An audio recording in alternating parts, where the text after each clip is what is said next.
Good day everybody and welcome to the Consolidated Employers Organization. My name is Horak and today we will be discussing constructive dismissal and what to consider when a matter is being referred to the CCMA. Firstly, what is constructive dismissal? Constructive dismissal in terms of section 1861E of the Labour Relations Act is when an employee terminates his or her contract of employment with or without notice due to the employer that has made the continuous working relationship intolerable. When considering a claim for constructive dismissal, the CCMA will determine whether the following factors were present. Whether the employee has terminated his or her contract of employment. The employee must prove that it would have been intolerable to remain working for the employer. Also, that there was a link between the employer's conduct and the circumstances that caused the employee to resign, and that the resignation was the last remaining remedy for the employee. For a claim for constructive dismissal, the employee must have brought the employment relationship to an end. However, formal resignation is not always necessary, and a dismissal can be proved where the employee has left the employment in circumstances that would have otherwise have amounted to desertion. The CCMA will then objectively test the intolerability and will not only consider the subjective feeling of the employee.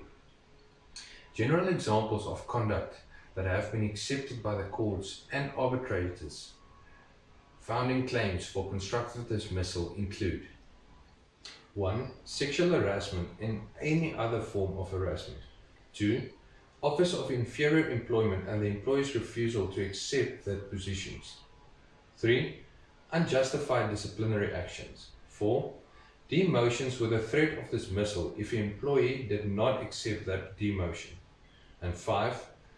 Assault of an employee in front of the other employees and placing pressure on the employee to resign. Intolerable working conditions by an employer can be considered as an act or omission. Should an employer make any drastic unilateral changes to the contract of employment with reduction of salary without any notice or justification or consultation, it may lead to a claim of constructive dismissal. If an employee lodges a complaint of sexual harassment to his or her supervisor and the employer fails to act on the complaint, it will also contribute toward a constructive dismissal claim.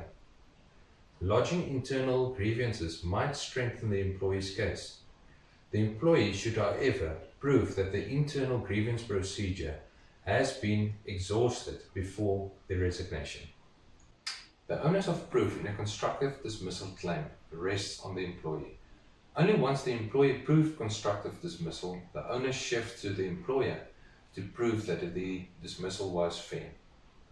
In Center of Austin Research and Education versus the CCMA and others, the courts held that a constructive dismissal occurs when an employee terminates employment because employment has become intolerable due to the fault of the employer.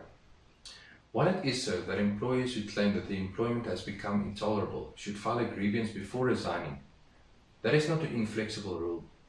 Each case should be dealt with on its own merits. When dealing with constructive dismissal, there are many factors to take into consideration. And should an employer be faced with a situation where such an argument has taken place and the employer has elected to resign, as far as possible, the employer must make sure to have one or more than one person available to witness the resignation. If you have any further queries, please feel free to contact your nearest Consolidated Employers Organization offices. Thank you very much.